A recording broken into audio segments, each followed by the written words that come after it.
Mko namna gani? Nafurahi sana kuwaona siku ya leo.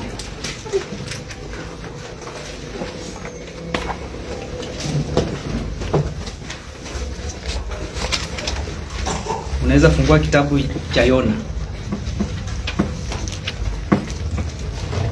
Yona 4. Leo tunafanya sasa, leo ni mwisho, tunamalizia.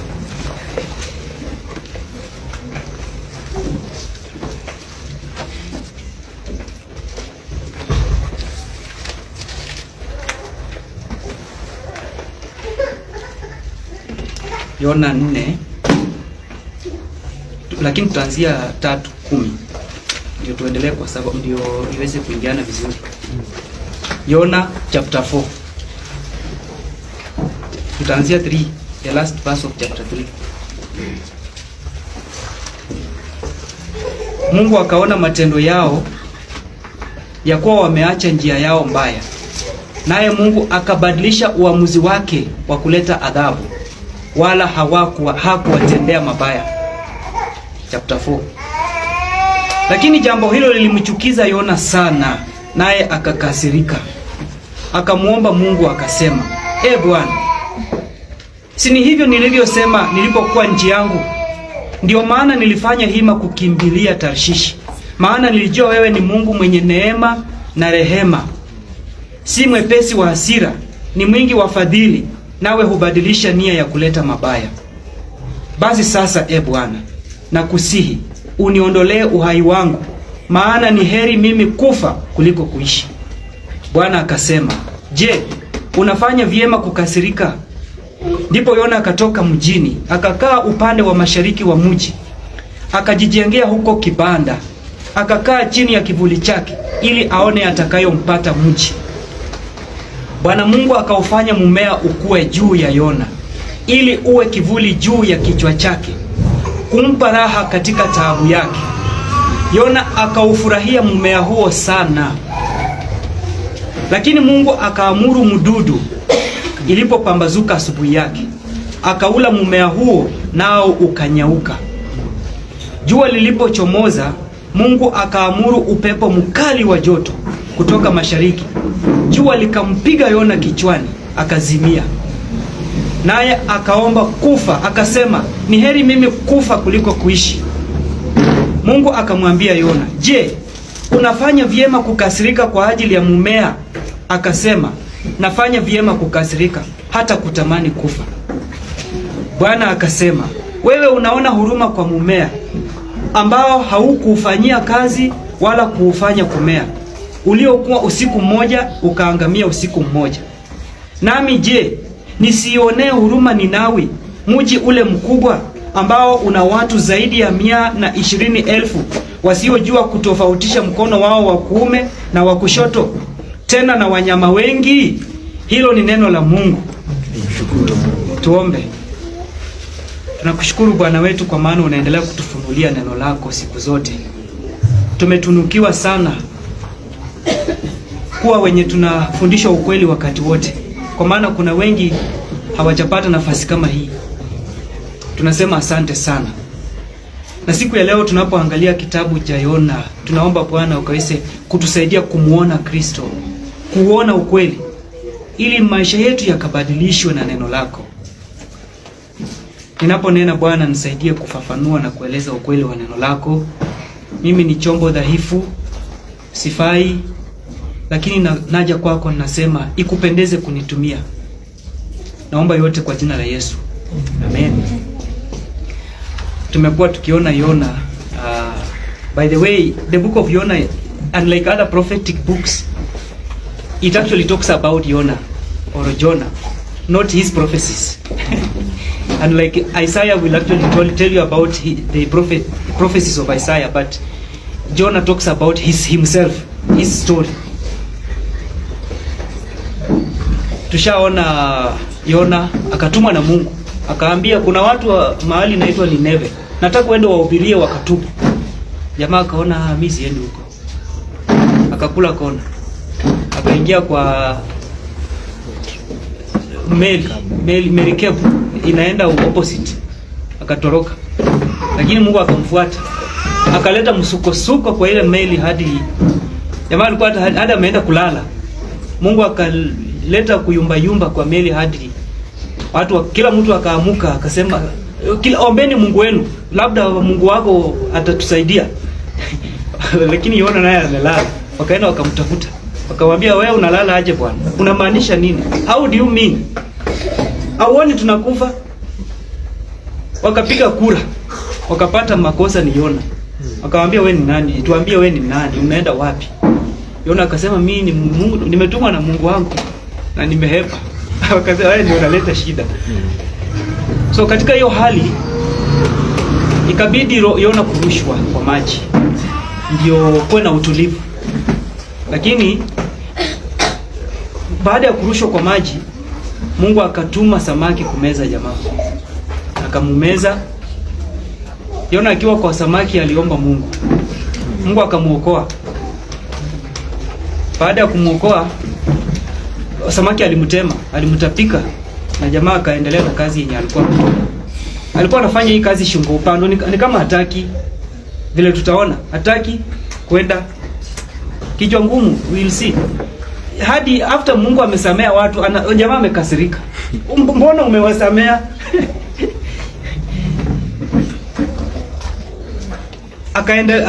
Akakubali kuendelea na kazi ya Mungu, akahubiri. Akaendelea kuhubiri. Na mahubiri yake ilikuwa statement moja tu.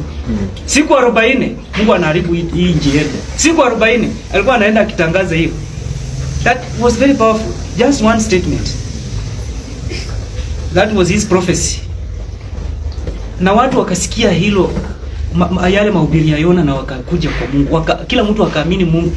Hadi mfalme akasema kila mtu hakuna kukula, hadi wanyama hakuna kukula. Sisi wote sasa ni kufunga. Wakaacha dhambi zao wakarudia Mungu. Na Mungu akawasamea. Na Mungu alikuwa amepanga nitaharibu hii mji wote. Lakini Mungu akaamua siharibu. Sitafanya vile nilikuwa nimepanga kuwapatia discipline, kuwapanish. Akawasamea. Sasa hapo ndio tuko. Sasa Mungu amewasamea. Yona kuona hivyo akakasirika. Kwa nini Mungu amewasamea? So tunaona chukizo ama kukasirika kwa Yona. It got Yona's displeasure. He was displeased that the people of Nineveh have been forgiven. Hakufurahia. Na inasema he was exceedingly angry. Alikasirika sana. Sasa mimi najiuliza kama mhubiri, watu wakitubu na kukumjia Mungu, ni jambo la kufurahisha ama kukasirisha? This is very opposite, vile inafaa kuwa. It's what we call ironical. Because the preacher will be happy with people repenting. And the Bible says that there is joy in heaven when a sinner is converted. But from Jonah we see the opposite. Jonah prefers that these people die, are judged, than that they are forgiven. Afadhali wakufe. Afadhali wa Mungu awaadhibu. Kiboko yao wasiwache. Piga hao watu. Usiwasamee. Anakasirika kwa sababu watu wamesamehewa na Mungu. Hadi anasema hata afadhali nikufe. Afadhali nikufe. I think these people were not good people, as we have already learned. Ninevites, hao watu walikuwa watu wabaya. Walikuwa wanaua watu kwa njia ile mbaya. Wanachoma, wanakata kichwa. We were comparing them to the Al-Shabaab. They were bad people. And there was kulikuwa na chukizo kati ya Waisraeli na hawa watu. Nineveh is in a place called Assyria. They are part of what we call Assyrians. Kulikuwa na chuki sana hadi hutaki Mungu afanyie kitu mzuri. Kwa maana they are not good people. They are evil. They are enemies and they are pagans. Ni watu ambao hawamjui Mungu. So Jonah did not feel happy that, in fact, he didn't want God to send him to them. Hakutaka kutumwa kwenda kuwahubiria. Kwa maana alijua nikihubiri, huyu Mungu ana huruma sana, atawahurumia. And we say that when the gospel is preached, God uses it as a tool to bring people to himself. Ukweli ukihubiriwa, Mungu hutumia ukweli ukihubiriwa ama injili kuvuta watu kuja kwake. Hiyo ndio njia ambayo Mungu anatumia. God uses the gospel to draw people to himself. So Jonah, knowing that God is good, that he forgives, he is slow to anger, abounding in steadfast love, relenting from judging, that is his discouragement from preaching. Ya, kujua Mungu ni mzuri ataokoa watu inafanya Yona na sita hataki kwenda. And I think that should be the motivation for us. Knowing that when we preach the truth, God uses it to bring people, should be the motivation to preach. But instead, for Jonah, knowing that God will actually save is a reason for him not to want to go. Unaona hiyo irony iko hapo? Because he says that these people are undeserving. Hawa watu hawastahili huruma ya Mungu. They don't deserve it. So it is not that Jonah was afraid of his mission being effective, ineffective or not fruitful. Hakutaka kwenda kwa maana alijua, hii kuhubiri italeta matunda. Maana sitaki kwenda. You see how he has good theology. Jonah has the right doctrine. He knows who God is. Anaelewa vizuri Mungu ni nani. That you are merciful, gracious, slow to anger, you withhold your judgment. But that does not fuel his moving to preach. Having right doctrine does not necessarily guarantee that you are right in the heart. Kujua tu ukweli. Unajua unaweza kuwa tu na ukweli lakini huo ukweli uko tu kwa kichwa. Uko kwa kichwa tu lakini haujateremuka. Ni mtu alisema the distance between the heart and the head is very far. And the heart here does not refer to the physical heart. Kutoka kwa kutoa hiyo ukweli kwa kichwa, uingie kwa moyo ili ukubadilishe. Hiyo njia ni ndefu. That is why do we persist in sin even when we know the truth? The truth should move our hearts. It should move from our head. I was just discussing with Samson yesterday about a TikToker who used to talk about God, the things of God. Na alikuwa anajua reformed theology. Lakini sasa hizi anafanya ile kitu inaitwa deconstruct.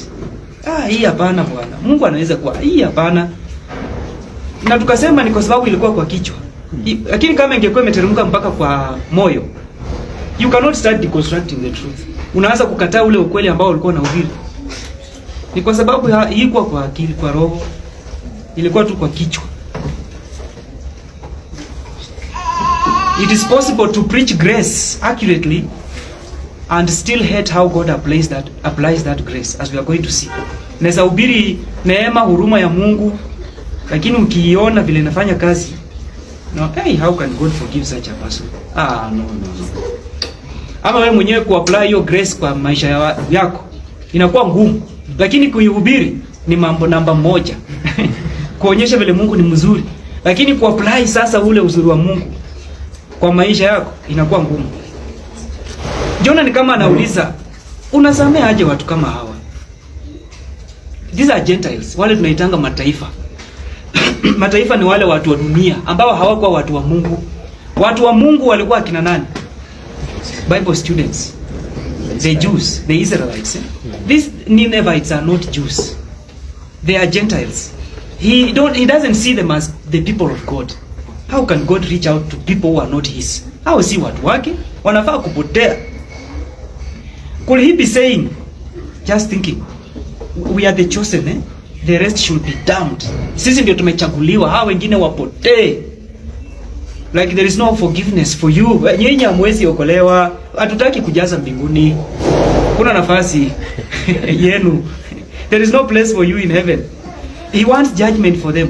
It's like what the Pharisees would do. The Pharisees, Yesu anaambia Pharisees, nyinyi mnasimama kwa mlango, hamuingii na hamruhusu watu kuingia. This is exactly, hataki watu waingie. Until Jesus akatumia ile parable ya the laborers in the vineyard. Kwa hiyo parable anauliza mwenye shamba anauliza, kwani mimi sina haki kupeana vile nataka? Mali yangu vile siwezi peana vile nataka? It's actually God's grace. Mungu, nina uhuru wa kusamea mwenye ninataka. But John is questioning God's grace. Mbona unasamea watu kama, unakuaje na huruma kwa watu wabaya kama hawa? Anachukizwa sana na hilo jambo.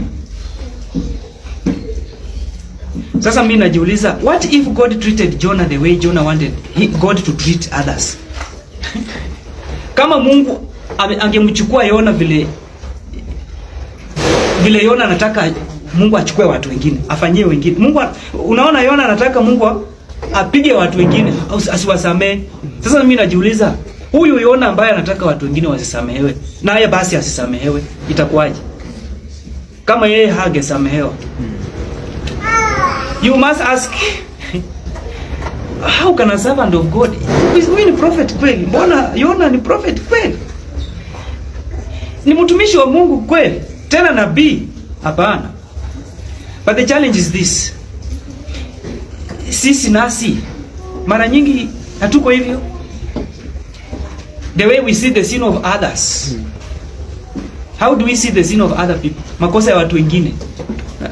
They are not deserving. Especially when you look at politicians, sure, people have said on is it social media, nasema sijui hao politicians wote wakusanywe wote. There should be no forgiveness for such people. We see that happening every day. There is, are we quick to forgive others? Hatusamei wengine kwa maana tunaona hawastahili msamaha wangu. Huyu mtu anastahili, hafai kusamehewa. Is it not the same thing that Jonah is doing? We usually see others as very bad, but do you know that as you see others are bad, the others are seeing you as the others? Tunaona ubaya wa watu wengine, haujui kwamba hao pia wanakuona kama wewe ndio watu wengine. Our badness is just a reflection of the badness in others, such that when we have received forgiveness or God's grace, we didn't deserve, but we are likely to see how others are undeserving of God's grace. Tunafikiria sisi tunastahili, tunafaa, Mungu anafaa kutusamea sisi, tunafaa kusamehewa, hao wengine hawafai, wapigwe.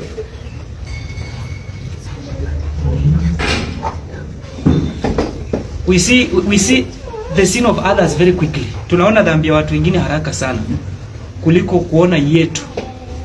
Tunasahau kwamba sisi ni kama hao. Kwanza ni Mungu tu ametuhurumia, hatukufaa. Biblia inasema nini kwa kitabu cha Warumi 3? Inasema hakuna mtu mzuri. Nani hapa anafikiria ni mtu mzuri? Uongo. Kwa sababu ukisema wewe ni mzuri basi unapingana na Biblia. Biblia inasema, yani ukiwekwa kwa microscope ya Mungu, anaangalia hakuna mtu mzuri. Na inasema hakuna hata mmoja. There is none who is righteous, not even one. Romans 3:9. So that if you have been forgiven, you have just received God's grace. Kama umesamehewa, ni huruma tu umepokea. Sio kwa sababu ulifaa ama ulistahili. We want justice for others but grace for us. Huyo mwingine anafaa kupewa justice. There should be justice. But for us, Lord, give us grace. Tusamehe, tuhurumie. Lakini hao wengine wanafaa kupokea adabu ya makosa yao. Lord, there should be justice. Lakini for us, there should be grace. Do we extend grace to others? Even in the family setting. Je, hiyo neema ambayo wewe umepokea, kwamba ni huruma tu umehurumiwa, je, hiyo huruma unaionyesha kwa wengine katika familia? mke na mume, ujue kwamba mke wako ule ubaya ambao unaona kwake, hata basi yeye anaona ubaya kwako. Kwa hivyo samea yeye, kwa maana hata wewe umesamehewa ama umehurumiwa tu. God is so much unlike us. Mungu si kama sisi. Anasamea wale wabaya zaidi, wale waovu ambao hawafai kabisa. Mungu anawasamea. Is it possible that some of us are happy that some people are not even saved? Huyo hata ni huyo ni wakuchomwa chome kabisa. The hottest part of hell belongs to such. This is actually what Jonah is. He's saying there should be no forgiveness for such people. But God says he desires that all may come to repentance. Mungu anataka sana wote waje kwake. Na tunaenda kuona vile Mungu anafungua moyo wa Yona kuonyesha ubaya wake. Angalia verse 4. Anasema anakasirika. Anasema Mungu anamuuliza, unafanya vyema kukasirika? In English it is it right for you to be angry? And actually the best way to put it is like this. Do you have any right to be angry? Uko na haki yote ya kukasirika kwa maana nimetendea wema watu ambao hawafai? Yaani wewe ni nani unakasirika kwa sababu nimehurumia watu wengine?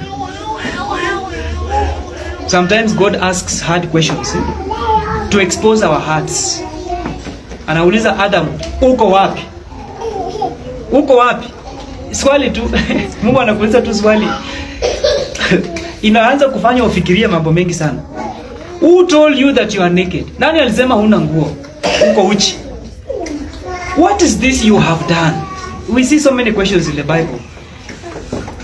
Saul, why are you persecuting me? That provokes Paul mpaka anajiuliza, we ni kubaya. Jesus asks the disciples, who do you say that I am?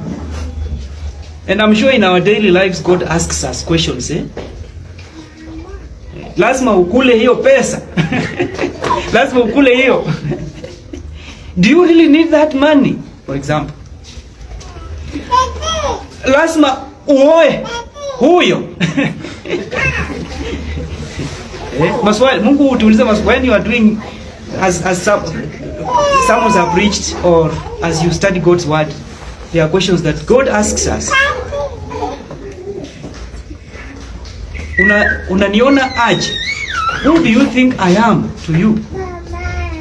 So we see God prepares an object here. Mungu anataka anaonyesha Jonah ubaya wake. Baada ya kumuuliza swali, mbona una haki gani ya kukasirika? Uko na vyema, unaona wewe ni vyema kukasirika? So God prepares an object. Chenye Mungu anafanya, even before that, Yona baada ya kukasirika anaenda kwa kando ya mji. Anaenda anakaa one side of the outside the city, nje ya hiyo mji, anakaa kando nje. Anangoja kama hawa jamaa watapokea. Yaani jamaa bado anataka tu kuona kama hawatasamehewa ya ukweli. Akaenda akajenga kibanda. Some makeshift shelter, akakaa hapo. Yapate kivuli kidogo hapo. Aone vile mji kama mji utaharibika. He probably hopes that their repentance is only temporary. Labda wajatubu ya ukweli. Kwa hivyo bado watapokea kiboko. Ama labda anaona hii wokovu yao, hii kutubu yao si ya ukweli. Ni ya muda mfupi ama si ya ukweli, ni fake. So anangojea, he still hopes that they will be judged. Bado anaona tu watapigwa. Lakini Mungu akaleta mmea, akafanya mmea ukamea. Mmea ukamea. Ukakuwa na ukaleta kivuli juu ya Yona. Yona akafurahi sana. Kitu kivuli kizuri kumfanyikia na jamaa anafurahi. Inasema Mungu alimletea hiyo kivuli kumpatia comfort, kumpa raha katika taabu yake. Jamaa anateseka anasikia vibaya, watu wamesamehewa, na tena anapigwa na joto. Kuna joto la ndani na tena kuna joto ya nje. By the way, in Hebrew, the word angry has something to do with being hot, with hot. So God is making him to taste some of this heat. So Mungu akamletea, akamhurumia, akamletea mti, ukaleta kivuli. Jamaa akafurahi sana. Lakini siku ambayo ilifuata, Mungu tena akaamurisha mdudu kula hiyo mti. Mti ikakuliwa, ikakauka. Alafu tena Mungu akaamurisha upepo mkali, upepo ambao uko na joto, ukakuja, ukapiga jamaa kichwa. Jamaa akafaint. Hadi akaambia Mungu, sasa nataka tu kukufa. Hii jamaa kila wakati anataka kufa. Mara ya kwanza alisema mnitupe tu kwa maji nikufe. Mungu akamuokoa. Haya, sasa hizi vile ameona wamesamehewa, akasema afadhali nikufe. Alafu sasa hizi vile Mungu ameondoa, Mungu akiondoa tu msaada wake, anasema afadhali nikufe. He behaves like a spoiled child. He wants very selfish. He demands good things should happen to me. Mimi ndio nafaa kusaidiwa. Ikiondolewa anakasirika, hadi anasema hata afadhali nikufe. Very selfish. Throwing tantrums. So he enjoys the tree a little bit, but God, Mungu analeta mdudu na kula hiyo mmea. Alafu Mungu anamuuliza, wewe unaona huruma kwa mmea? Unajua anahurumia mmea. Ai, umeona umeharibu hii kitu. Mungu anamchallenge sasa. Wewe unahurumia mmea ambao hata wewe sio ndio uliupanda. You didn't plant it. You didn't even cause it to grow, na unaihurumia. Alafu mimi nami basi, God is challenging him. Hutaki nihurumie hawa watu ambao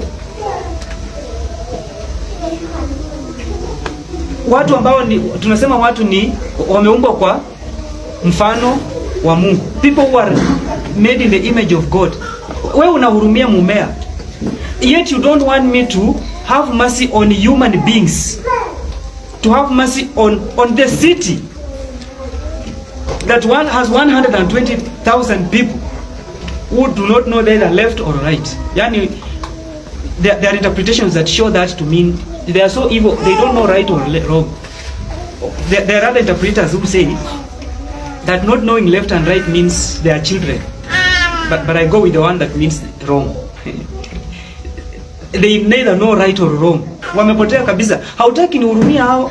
Alafu Mungu ana challenge basi kama si human beings, na wanyama maelfu iko huko. Hata kama hurumie watu basi na wanyama nao. He is exposing his heart. God is exposing Jonah's heart.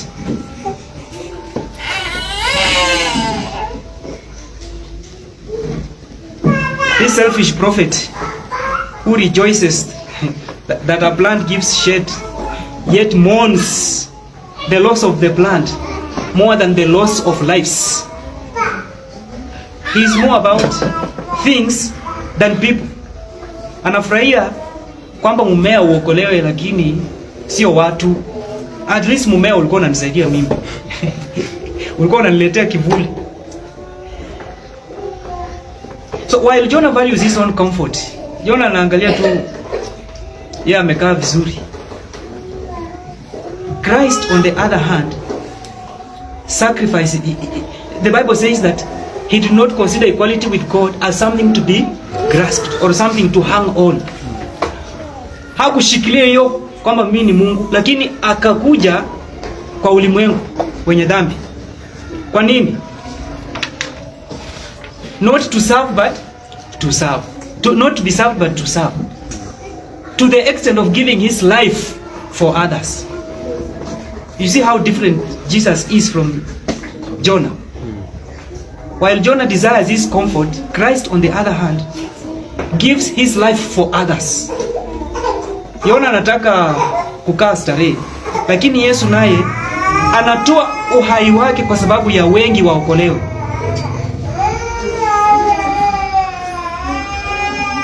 So God is telling Jonah, as I've said, if you care for a plant which should not labor or grow, why should I not pity human beings? If you really care for plants, why not allow me, God, to care for human beings? Because human beings are image bearers. They are made in the likeness of God. So the story of Jonah, as I see, it's more about God. Because we see God's character all over. It's more about God than even Jonah himself. What do we see? Grace. Tunaona neema ya Mungu. Neema ya Mungu inaonekana sio tu kwa hao watu wabaya wa Nineve ama Ninawi ambao wanasamehewa, lakini kwa Yona ambaye hata anapokosa Mungu bado anamleta tu, anasumbua Mungu bado anamhurumia tu. We see God's mercy and grace, and Jonah himself even preaches and says that God is full of mercy, steadfast love, abounding in love. That means love that has no end, that is unconditional. Yani ako na upendo mwingi. Hiyo ndio maana ya neno fadhili, steadfast love, unchanging love. Upendo wa Mungu sio ule watu wanaimba ati unanipenda leo kuliko jana. Hapana, haibadiliki. Leo inaongezeka. His love is steadfast.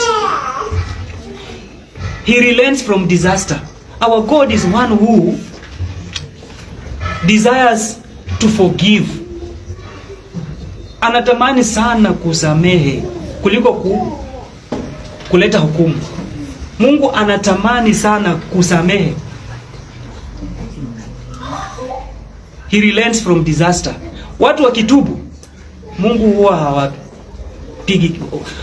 When he calls people to repent and they repent, akiwaita watu watubu, yani waache dhambi zao wamkujie kwake, huwa anaondoa kiboko. Huyo ndiye Mungu sasa. Ni mwepesi wa hasira, si mwepesi wa hasira. Slow to anger. Psalmist says that if you, Lord, counted our sins, who will be saved? Kama Mungu angehesabu makosa yetu, ni nani angesimama? Should be Psalm 130. Should be 130. Yes, 130 chapter 130 verse 3. If you, Lord, should mark iniquity, who would stand? Kama Mungu angeweka rekodi ya makosa yetu, hakuna mwenye angesimama. Hakuna. So tunaona Mungu kuwa mwenye huruma sana, mwenye neema, rehema, anasamehe wasio stahili. Kuna wale wanafikiria kwamba kuokolewa na Mungu unafaa kufanya kitu ndio ufae kidogo, yani ukuwe mzuri ndio akuokoe. Basi wewe unastahili kwa maana umejitengeneza. Hauhitaji neema, umejitengeneza kidogo ndio kakuja. Lakini yeye anaokoa wenye hawafai. Wokovu ni kwa wale ambao wameona kwamba hawatoshi. Hawezi kungoja siku yenye utafika. Kuna wale waje nifike mzee. Nitakuja kwa Mungu lakini nikifika mzee. Sijui mzee unaanzia miaka ngapi. Nikifika kwa mzee utakuwa unaendelea tu ninangoja kwa mzee. Hata kama wengine wanakuita mzee, leo nangoja kuwa mzee. Nitakuja kwa Mungu nikiwa mzee kwa sababu hapo nitakuwa nimekuwa mtu mzuri. Hiyo inamaanisha sasa unatumia standard yako ya uzuri kukubalika kwa Mungu. Yet standard ya Mungu ya kukubalika ni Yesu Kristo. Wewe standard yako haitoshi kupendeza Mungu hata kidogo. Ndio maana tunaokolewa kwa neema. Hiyo inamaanisha hatukustahili. Hatukufanya chochote kutosha kukubalika. Hiyo ndio maana ya neema. Tulifaa kupigwa lakini badala yake tukapokea msamaha. So tunaona Mungu mwenye rehema, Mungu mwenye msamaha. Hata Yona anapopotea, Mungu bado anavuta yeye kuja. anamuokoa kwa samaki, anatupa kwa maji. Wakati anapotea njia, Mungu anatumia mateso kumvuta. Wakati mwingine Mungu anaweza tumia hali ngumu, inakuwa ni njia ya neema kuliko, lakini wanaweza ona kama ni njia ya punishment. Discipline can actually be a means of grace. God is being merciful, but there is pain, but He is being merciful to you, that through that discipline it draws you back to Him, as we see God doing it. As He appoints a plant, He appoints fish, a plant, prepares a worm, prepares a wind to expose Jonah's heart, so that Jonah can return to Him. God uses small means of providence to expose our idols. He didn't give up on Jonah. Hiyo ni neema Bwana. Do you think if it was not God being gracious, angemruhusu tena kwenda kuhubiri? Jamaa anasumbua, lakini Mungu anamfuatilia tu. Anafuatilia tu yeye, tena anamwambia enda sasa uhubiri. Hata kama amekasirika, Mungu bado anafuata yeye tu. He didn't give up on him. That is the God that we serve. Yeah. He gives us another chance to return. You don't say that mimi nimepotea sana, kuna watu huuliza hii yangu Mungu anaweza samea kweli? Hii yangu ni kubwa sana. Na ni mingi sana. Hii ni mingi. Mungu msamaha wake hauna mwisho. His mercies are new every morning. Huruma yake tunaweza sema ni mpya kila siku. It's enough for every day. You can see God being patient, very patient. Anavumilia wanaosumbua. Jonah anasumbua, lakini Mungu anavumilia tu. That is who God is. We need to appreciate God's mercy, God's patience. The Jews, hawa wana wa Israeli walikuwa vichwa ngumu sana. Walikuwa wanasumbua. The Bible calls them stiff necked. Yaani kichwa ngumu. Hiyo ni literally kichwa ngumu. Stiff necked or stiff necked people. And we can see open Jeremiah to show we see God's grace. Wanapotea bado anawavuruta tu. Wanaanza kuabudu sanamu bado anawafuata tu, anawaleta. That's how God deals with his people. Kama wewe ni mtu wake atakuwa na kuvuruta. But they and our fathers acted presumptuously and stiffened their neck and did not obey your commandments. Verse 17. They refused to obey and were not mindful of the wonders that you performed among them. But they stiffened their necks and appointed a leader to return to their slavery in Egypt. But you are a God ready to forgive. See how God is described here. Ready to forgive, gracious and merciful, slow to anger and abounding in steadfast love, and did not forsake them. You see the same words repeated here. Even when they had made for themselves a golden calf and said, "This is your God who brought you out of Egypt," and had committed great blasphemies, you in your great mercies did not forsake them in the wilderness. The pillar of cloud to lead them in the way did not depart from them by day, nor the pillar of fire by night to light for them the way by which they should go. You gave your good spirit. You gave your good spirit to instruct them, and did not withhold your manna from their mouth, and gave them water for their thirst. 40 years you sustained them in their wilderness, and they lacked nothing. Their clothes did not wear out, and their feet did not swell. Unaona aje hawa watu? Stiff necked. Yani kichwa ngumu. Lakini Mungu bado anawahurumia tu. Wanasema hawakukosa chakula wakiwa huko jangwani. Aliwaongoza siku zote. Ni Mungu mwenye ako tayari kusamehe. That is who God is. He does not deal with us as our sins deserve. And one of the big lessons we are learning is, kama tumepokea huu huruma wa Mungu, mbona basi tusionyeshe wengine huruma huu kwa kuwasamehe? Basi mbona tusije kwake kama tumekosa, tusingojee kuwa wazuri ndio tuje. Another big lesson I learned is that God uses weak men, ordinary people, imperfect, sometimes unqualified.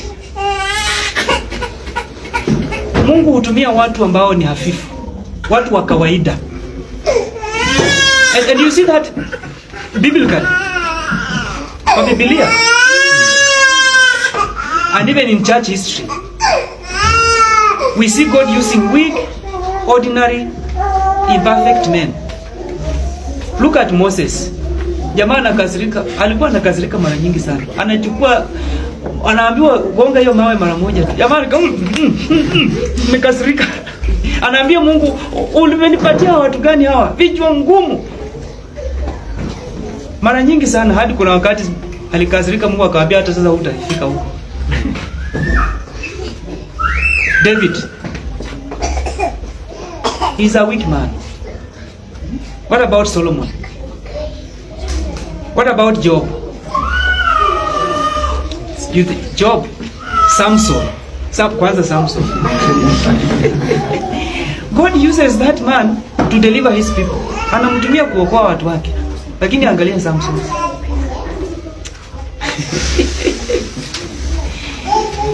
It's not that we are supposed to enjoy in our weakness, but we appreciate God's grace. That even the gifts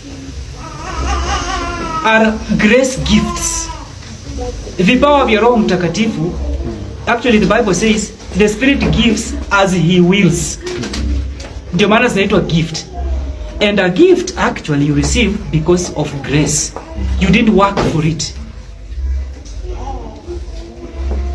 Jonah is still used, and his message, this weak man who keeps on is reluctant. Anafanya kwa shingo upande, mchoyo, anajipenda, hataki watu kusamehewa.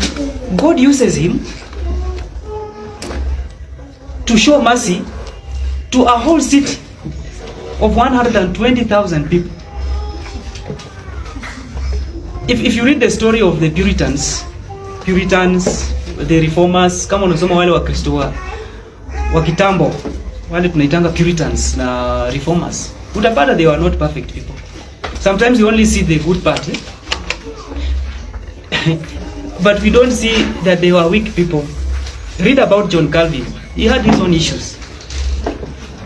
But God uses these people. Kwa maana ni kwa neema ndio mtu hawezi kujipiga kifua. Ministry is all about God's grace. Hata huduma ni kwa neema ya Mungu tu. It is God who works in spite of our weaknesses. Ni Mungu ambaye hufanya kazi hata kama kuna udhaifu wetu. That should make us more gracious to one another. Inafaa kutufanya kuombeana. Kuombeana ile tunaita do one another each other.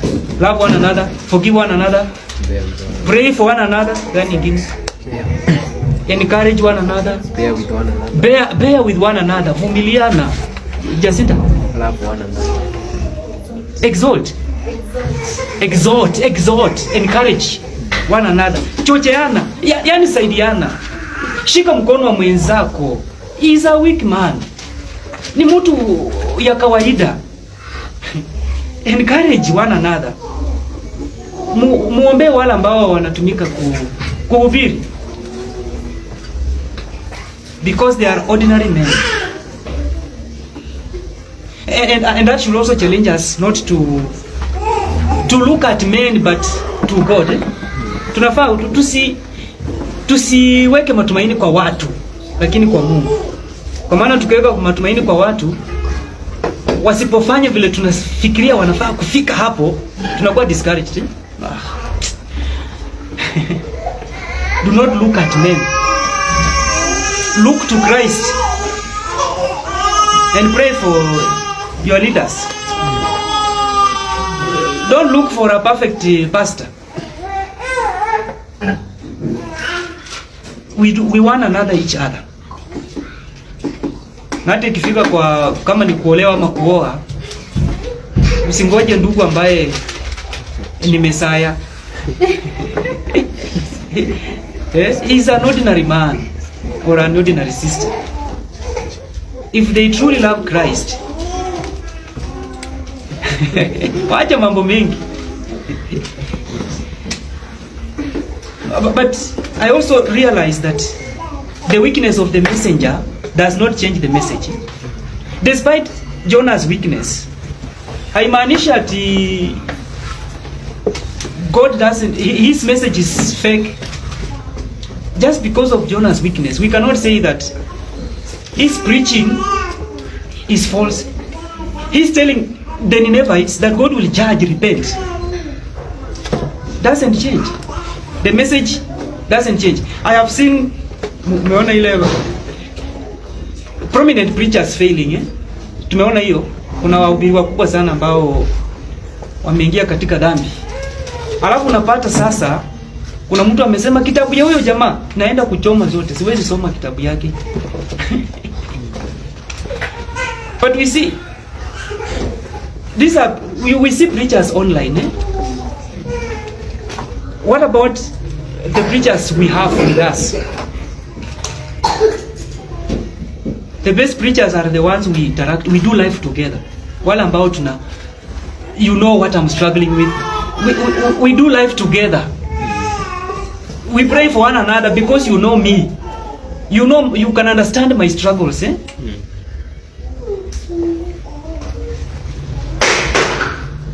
But we can't downplay the message just because of the messenger's failure.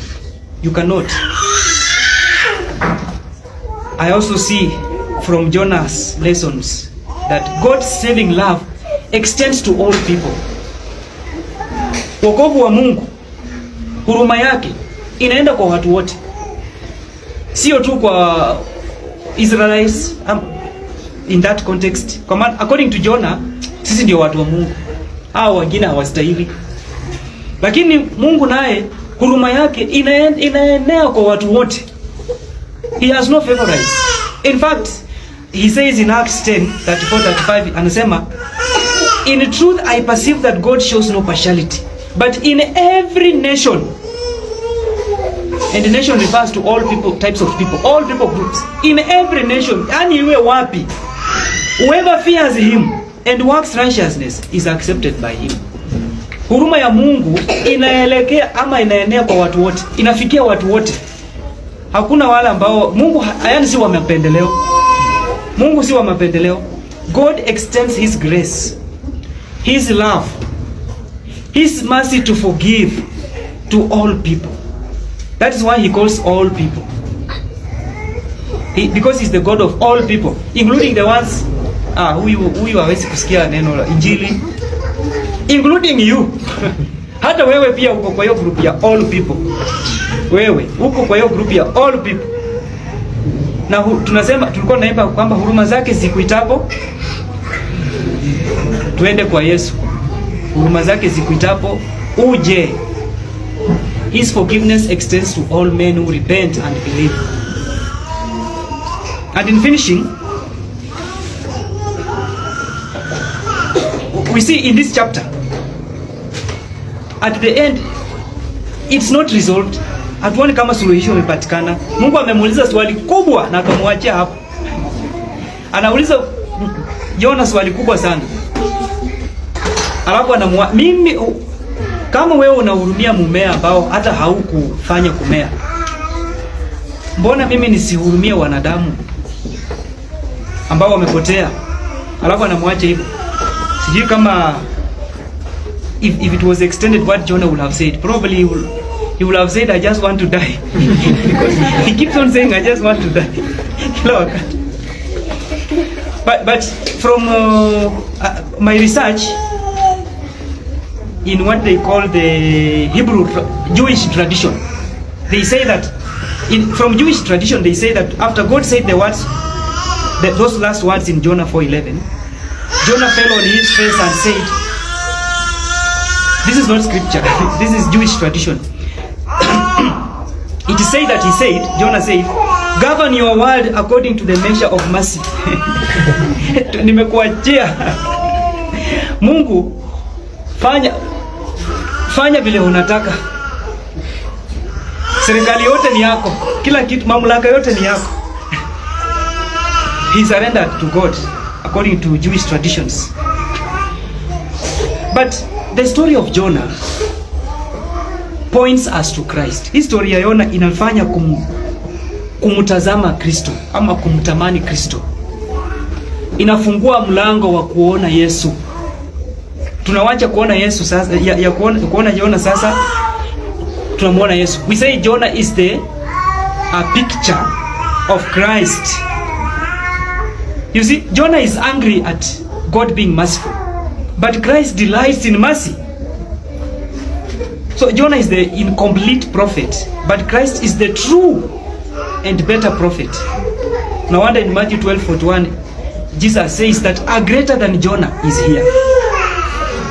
Unlike Jonah who goes outside the city hoping for the people to be judged, Christ weeps over the city.